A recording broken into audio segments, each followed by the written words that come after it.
मेरा नाम अदिति है। पेपर 1 आपका जो रहेगा और जो पूरा पेपर 2 रहेगा आपका, उसमें पूरा कंप्लीट टेक्निकल वाला पार्ट जो है वो मैं आप सभी लोगों को पढ़ा रही हूँ। प्रोग्रामर वैकेंसी के लिए अगर आप सभी लोग तैयारी करना चाहते हैं तो आप सब लोगों को मैं ये बता दूं कि अपना जो है वो कंप्लीट कोर्स है जो कि क्लास 24 एप्लीकेशन पर अपन लेके आए हैं। इस पूरे कंप्लीट कोर्स के अंदर आप सभी लोगों को डिटेल के अंदर टेक्निकल और नॉन टेक्निकल वाला पार्ट पूरा करवाया जाएगा।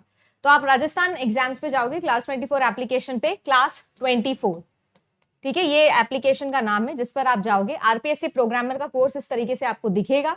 कोर्स के फीचर्स, पूरा अबाउट कोर्स के अंदर स्केड्यूल, सारी चीजें आपको मिल जाएगी और टेक्निकल प्लस नॉन टेक्निकल की सारी क्लासेस आपको मिलेगी, है ना। 5+1 सीरीज अभी चला रखी है जिसके अंदर 5 दिन आप लोगों को मैं क्लासेस रिकॉर्ड करके दे रही हूँ और जो आप लोगों का 6th डे होता है उसमें आप लोगों का लाइव डाउट क्लियरिंग सेशन होता है जिसमें पूरा रिविजन, साथ ही साथ आप लोगों की प्रीवियस या नेट और गेट के एमसीक्यूज जो है वो होंगे। अभी इसको शुरू किए हमें 1 ही वीक हुआ है। अगर आप ज्वाइन करना चाहते हो तो 5000 इसकी फीस है, ठीक है। आपके लिए जो प्रोग्रामिंग वाला यूनिट है वो कंप्लीटली लाइव होगा क्योंकि वो मैं लाइव ही पढ़ाऊंगी। बाकी जो सेशंस मुझे ऐसा लगता है कि आप सभी लोगों को रिक्वायर्ड हैं वो मैं आपको रिकॉर्ड करके दे रही हूँ।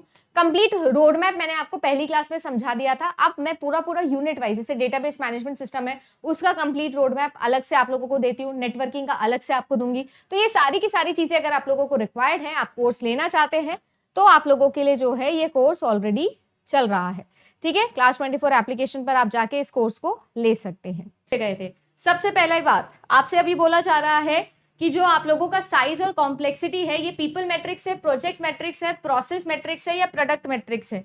अगर कोई भी पेड वाला बच्चा यहाँ पर है तो मैंने एग्जैक्टली आप लोगों को लिखकर भी बताया था कि ये कौन सा मैट्रिक्स होता है। बोलो जी।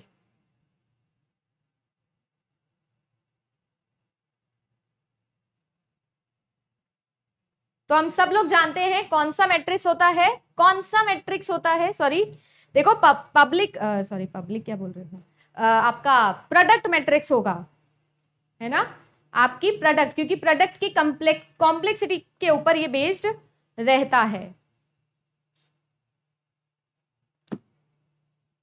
सही।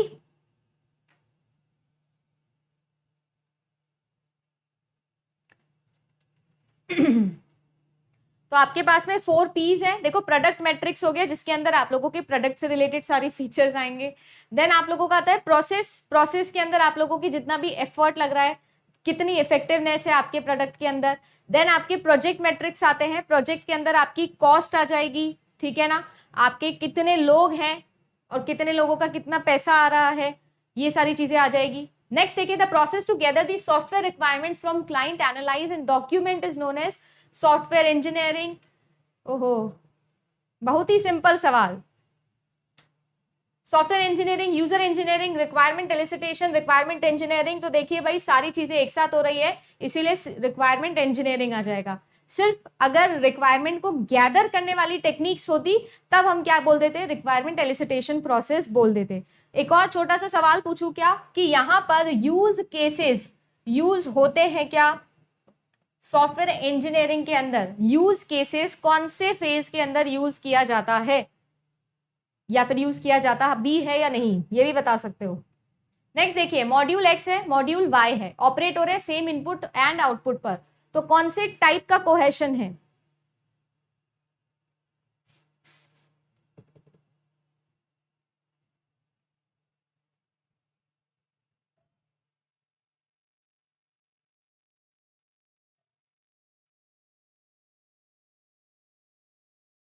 यूज होता है, कब होता है यूज, एलिसिटेशन प्रोसेस पे यूज होता है, ठीक है। अच्छा अब मुझे एक बात बताइएगा, कोहेशन का सवाल फिर से आ गया है। हमको पता है कि एक मॉड्यूल के अंदर इंट्रा कम्युनिकेशन कैसा है, जिसमें सबसे बेस्ट टाइप का कोहेशन हमको लगता है फंक्शनल कोहेशन और सबसे वर्स्ट टाइप का कोहेशन हमको लगता है कोइंसिडेंटल। उसके बीच में भी बहुत सारे आते हैं, जैसे कि आपको पता है हमारे पास में सबसे पहले फंक्शनल आएगा, फिर आपके लिए सीक्वेंशियल, फिर कम्युनिकेशनल, फिर प्रोसीजरल, फिर टेम्पोरल और उसके बाद में आपका लॉजिकल और फिर कोइंसिडेंटल।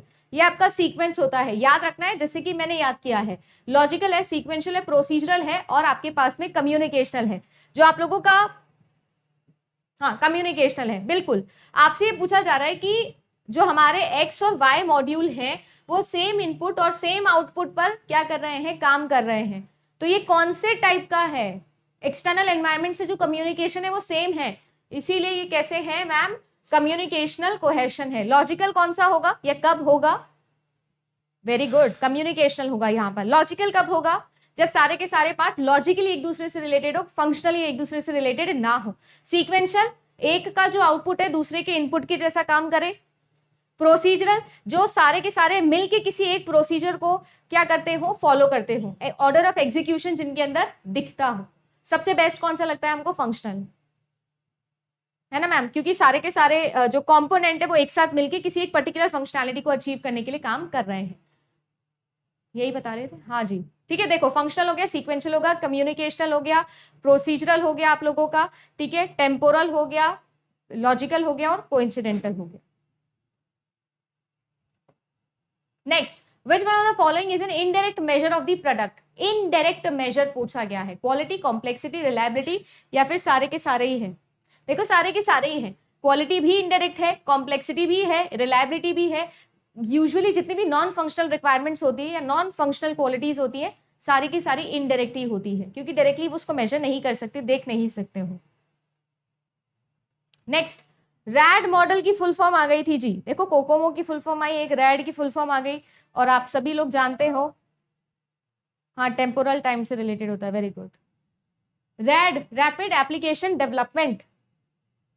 अगर मैं आपसे पूछूं कि जो रैड मॉडल है, rapid application development, red model की पहचान कैसे होती है, अगर मुझे पहचानना हो कि ये रैड मॉडल है तो कैसे पहचानोगे, मेन चीज, जैसे फॉर एग्जाम्पल स्पाइरल मॉडल लिख कर दूं तो स्पाइरल की पहचान कैसे करोगे मैम, रिस्क से। क्या सही बोल रही हूं क्या मैं ये, अगर कहीं भी रिस्क मिटिगेशन, रिस्क का मैनेजमेंट, रिस्क का मॉनिटरिंग टर्म आ जाएगा तो हम फटाफट चूज कर लेंगे स्पाइरल। सही बोल रही हूँ क्या ये, तो इसी तरीके से अगर रैड मॉडल आ गया तो क्या करोगे,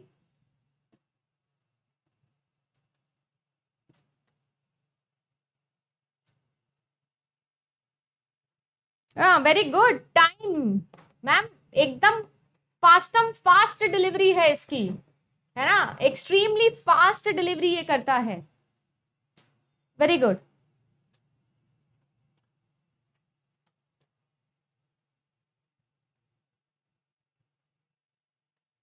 हाँ, इटरेटिव भी होता है और इंक्रीमेंटल भी होता है, बहुत बढ़िया। देखो ये आप लोगों के रेड के एडवांटेजेस एंड डिसएडवांटेजेस सारे के सारे, ठीक है। क्लास के बाद में ये टेलीग्राम वाले ग्रुप पे शेयर कर दूंगी पीडीएफ, ठीक है, अपने वाले में। The module in which the requirements are implemented by its category is evolutionary development, waterfall, prototyping या इटरेटिव एनहांसमेंट मॉडल।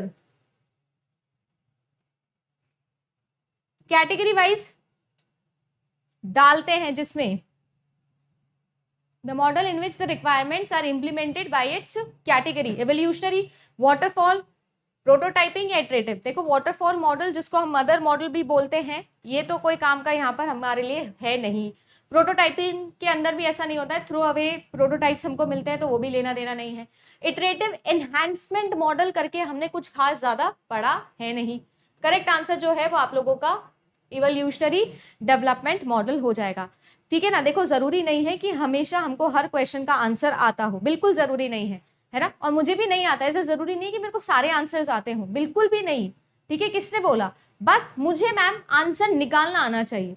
अब मैं वहां बैठी हूँ 3 घंटे के अंदर, मेरा आईक्यू काम करना चाहिए, मुझे डायरेक्ट आंसर निकालना नहीं आता है तो मैं बेस्ट पॉसिबल सोल्यूशन निकालूंगी। हम तो CS वाले स्टूडेंट है भाई, ऑप्टिमाइजेशन करना है, चॉइस एलिमिनेशन लगा लो।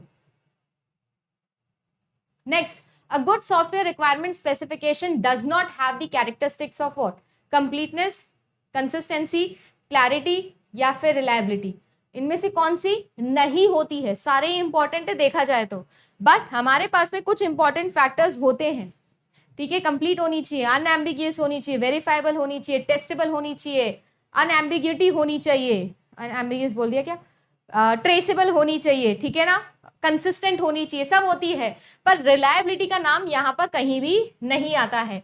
Reliability is not a direct measure जो आपको मिल जाएंगे, इट्स एन इनडायरेक्ट मेजर, ठीक है। आपकी कंसिस्टेंसी, आपकी ट्रेसेबिलिटी, मॉडिफाइबिलिटी, डिजाइन डिपेंडेंसी या डिजाइन इंडिपेंडेंसी, ये सारी चीजें मिलके आपको रिलायबिलिटी देते हैं। डायरेक्टली आप लोगों के पास में कोई भी SRS जो है वो रिलायबल आपको दिखने से ऐसे नहीं पता लगेगा कि रिलायबल है, ठीक है। Reliability is an indirect measure. Reliability matrix भी हम लोग पढ़ते हैं, इस पर भी क्वेश्चन आ चुका है आपके एग्जाम में।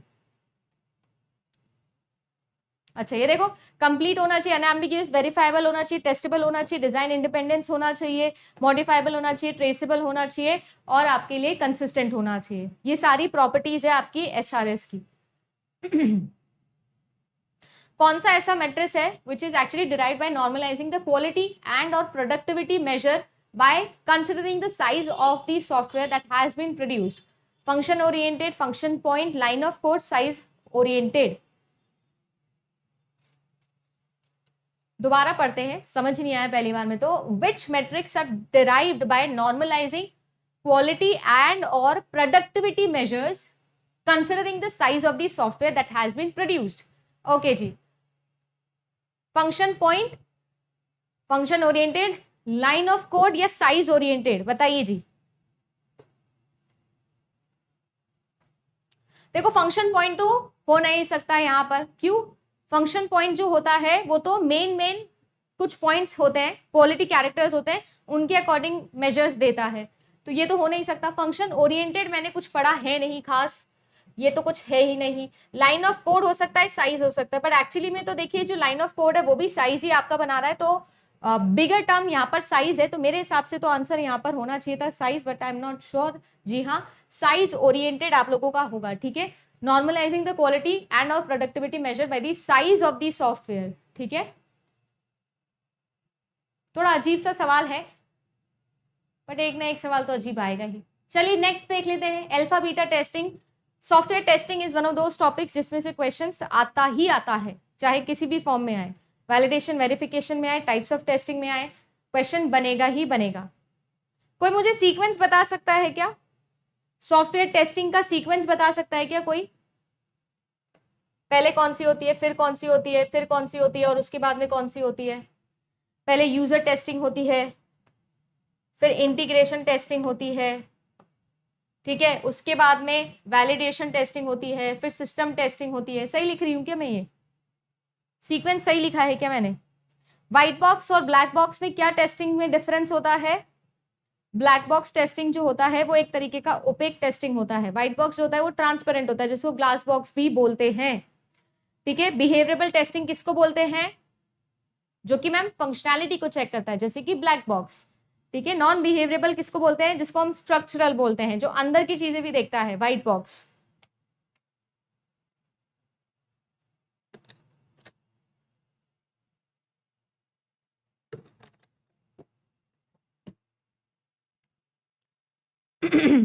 है ना जी। तो मैम एक्सेप्टेंस टेस्टिंग है जिसके ये टाइप्स हैं। एक्सेप्टेंस टेस्टिंग के ये टाइप होते हैं आपके अल्फा और बीटा। देखो अल्फा और बीटा में सबसे इंपॉर्टेंट फर्क ये है, जो अल्फा होता है वो आप लोगों के डेवलपर्स एंड पर होता है, डेवलपर कर रहा है, ठीक है ना, मतलब आपका टेस्टिंग टीम कर रही है। ये जो बीटा टेस्टिंग है ये यूजर कर रहा है अपने एनवायरनमेंट के अंदर, ठीक है। दोनों में डिफरेंस है और दोनों ही किसका पार्ट है? आपके एक्सेप्टेंस टेस्टिंग का पार्ट है, ठीक है। इसके अलावा देखो एक फ्लो चार्ट यहां पर भी गिवन है। Equivalence class, boundary value, acceptance हो गया, स्टेट बेस्ड हो गया, कॉज इफेक्ट हो गया, पेयर वाइज हो गया, यहाँ पर सारे के सारे आप लोगों के इम्प्लीमेंटेशन हो गया। जैसे साइक्लोमेट्रिक कॉम्प्लेक्सिटी भी किसका पार्ट है? व्हाइट बॉक्स टेस्टिंग का ही आप लोगों का पार्ट है,